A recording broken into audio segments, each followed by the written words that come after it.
Welcome back to NBA Today. We are joined now by NBA Commissioner Adam Silver. Adam, thank you so much for taking the time to be here with us today.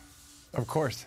The games, they've been so much fun. They've been so great. They've been so fun to watch. We have a myriad of topics to get to today, so let's start here with ESPN's Baxter Holmes reporting that in a recent meeting with Phoenix Suns employees, you addressed possible solutions for tanking, reportedly saying we put teams on notice, and particularly this season ahead of Victor Wembanyama entering the draft. So what are the specific measures, the notices you're considering to prevent teams from tanking this season? Well, let me just say, of course, that's not the reason I was in Phoenix talking to their staff. But, you know, after we talked about the situation there, I think I got some general questions about what was happening in the league.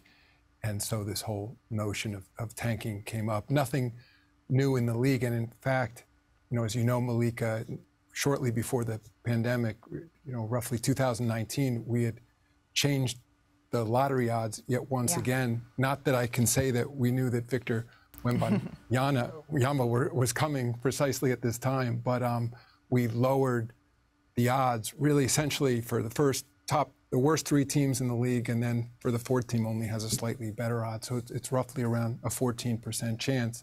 So said differently, if you have the worst record or one of the worst records in the league, you have an 86% chance of not getting the top pick. So I think that's first and foremost one of the most important measures we've taken. And then on the flip side, we added the play-in tournament.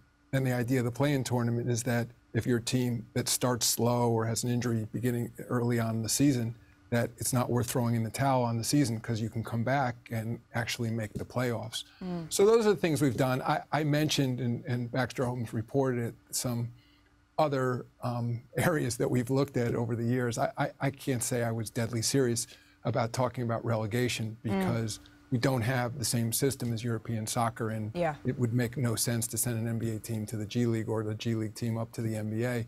But obviously that's how other leagues deal with situations like this, where they force teams to stay competitive because the consequences of finishing at the bottom of the league are dramatically detrimental to the health of the team. But it's something, as I was saying to the folks there in Phoenix, that we keep our eye on. I mean, obviously we understand we're selling competition to our fans, and it doesn't mean that rebuilding isn't appropriate for certain teams. But incidentally, I view tanking, I know the way in which you're saying it, but certainly if we thought that players on the floor, there was anything happening in an organization that meant that a team was intentionally losing games, I view that very differently than an organization that is truly rebuilding, recognizing that they're going to need to restock with great talent in order to improve. But with a once-in-a-generation player like Victor being slated to come into the league, have you reminded teams, had heightened conversations yet?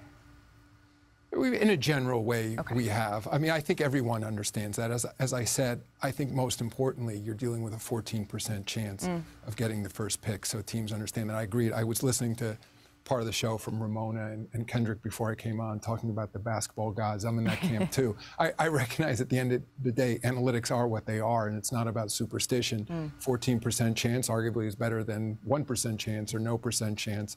But as I said, it doesn't, even in terms of the straightforward odds, it doesn't benefit a team to be the absolute worst in the league. And even if you're one of the poor performing teams, you're still dealing with a 14% chance. But I think it's one of these things, there's no perfect solution, but we still think a draft is the right way to rebuild your league over time. We still think it makes sense among partner teams, or actually a decision is made that the worst performing teams are in a position to restock with what the prospects of the best players coming in. So we haven't come up with a better system. Thanks for watching ESPN on YouTube. For live streaming sports and premium content, subscribe to ESPN+.